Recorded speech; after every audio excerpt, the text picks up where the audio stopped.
হরে কৃষ্ণা, তোমরা সবাই কেমন আছো? তো দেখো, আজ তো একাদশী। তো দেখো, আমার গোপাল সোনা আমাকে এটা গিফট করলো।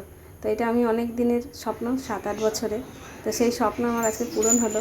আর দেখো, এটা আনাতে আমার চিকি কেমন দেখছিল, তোমরা দেখেছো।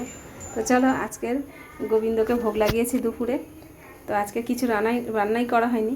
তো এটা হচ্ছে সাবুর মাখা বলে যেটাকে।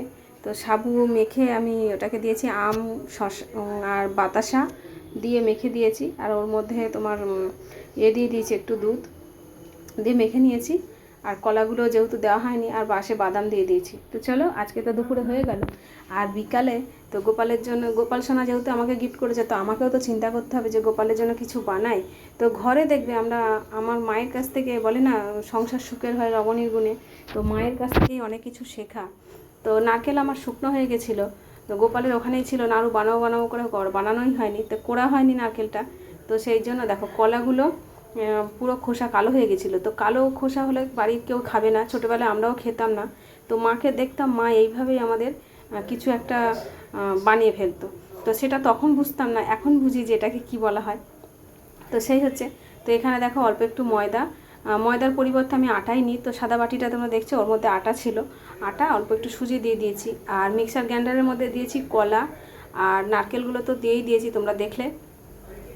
তা এইখানে সত্যি মানে মায়ের কাছ থেকে ছেলেমেয়েরা যদি কিছু শেখে, তো সেটা অনেক সময় অনেক কাজে লেগে যায়।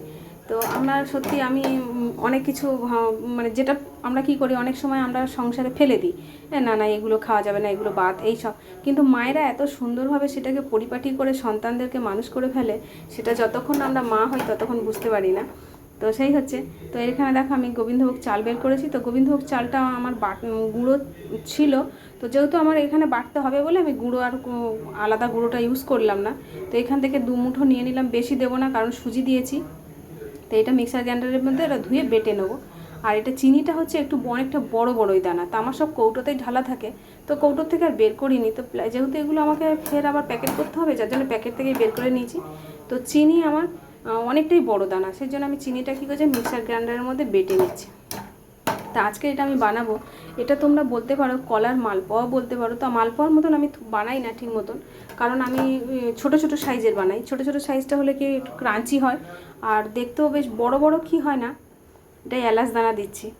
তো বড় বড় কি হয় না, তোমরা অনেকটা বড় বড় বানালে ওটাকে ঠিক আমার যেন ভালো লাগে না। আমার মনে হয় বেশ ছোট ছোট হবে, ওটা সুন্দর দেখতেও হবে আর খেতেও ক্রাঞ্চি হবে। তো চালটা আমাকে ধুয়ে নিতে হবে। তো চলো, দেখো আমি বেটে নিয়ে চলে এসেছি। এরপরে দেখো, এইটার মধ্যে আমি দিয়ে দেবো, অনেকটাই বাটা হয়েছে। তো অনেকটাই আমার পকোড়ার, এটা এখন ইংরেজদের আমলে এসে আমাদের তো অনেক কিছু পকোড়া কোথায় জানি না, অনেক কিছু নাম উচ্চারণ হয়, কিন্তু আমরা ছোটোবেলা মাকে দেখতাম, মা আমাদের বড়াই বলতো। তো সেটা হচ্ছে, এটা মৌরি দিয়ে দিলাম। মৌরিটা দিলে ভালো টেস্টি আসবে, তো এই জন্য একটু মৌরি দিয়ে দিয়েছি। তো এটা এখন কি করতে হবে, এটাকে বেশ করে মাখতে হবে। তো সামান্য সামান্য একটু নুন দেবো, বেশি না। এটা কিন্তু নুন আছে, তোমরা খাবার সোডা ভেবো না, কারণ আমি খাবার সোডা খুব একটা ইউজ করি না খাবারে, কারণ খাবার সোডা ছাড়াই যেটা হয় সেটাই আমি দিই। তো এই হচ্ছে। তো তেলটা আমার গরম হয়ে গেছে কিনা আমাকে একটু দেখতে হবে, নাহলে পরবর্তীকালে কি হবে না, কোনো জিনিস যখন বানাতে যাবো তখন আটকে যাবে। তো সেই জন্য আমি ছোট্ট একটুখানি দিয়ে আমি দেখবো যে কি হচ্ছে। যদি দেখি গরম হয়ে গেছে, তখন আমি ছাড়বো জিনিসগুলো। তো চলো, তোমরাও এরকম ঘরে বানিয়ে নেবে। যে জিনিসটা দেখবে ছেলেমেয়েরা খাচ্ছে না, তো সেই আজকে তো একাদশীতে এটা তো আমি গ্রহণ করতে পারবো না, কিন্তু বাড়ির লোকেরা তো খেতে পারবে।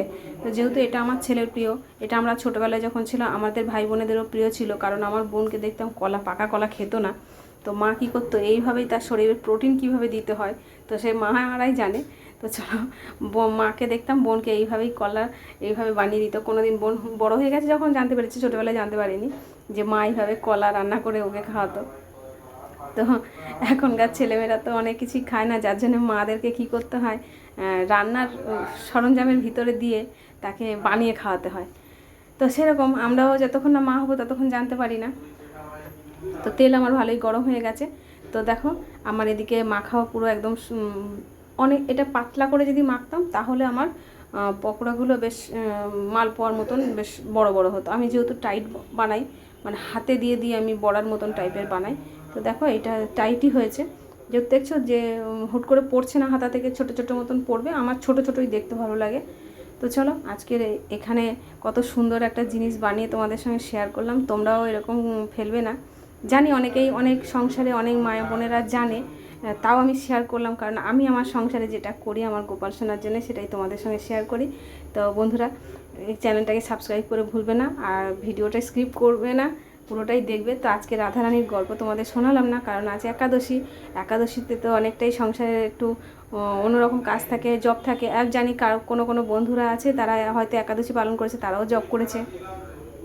তো শয়ন একাদশী আজকে হচ্ছে ভগবান ঘুমাতে চলে গেল আর কি।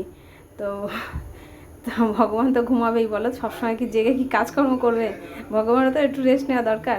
তো ভগবান রেস্ট নিতে চলে গেছে। তো আমরা তো, আমাদেরও তো রেস্ট অনেক, সবসময় আমরা তো 12 ঘন্টা রেস্ট নিই, আবার 12 ঘন্টা জেগে থাকি। তো ভগবান অনেক দিন পরে পরে যায়। তো চলো দেখো কত সুন্দর দেখতে হয়েছে, দেখেছো? এটা কিন্তু আমার ছেলে ভীষণ প্রিয়। তো দেখো, তো গোপাল সোনা আজকে রাতে এখানে খাবে। রাধে রাধে, হরি।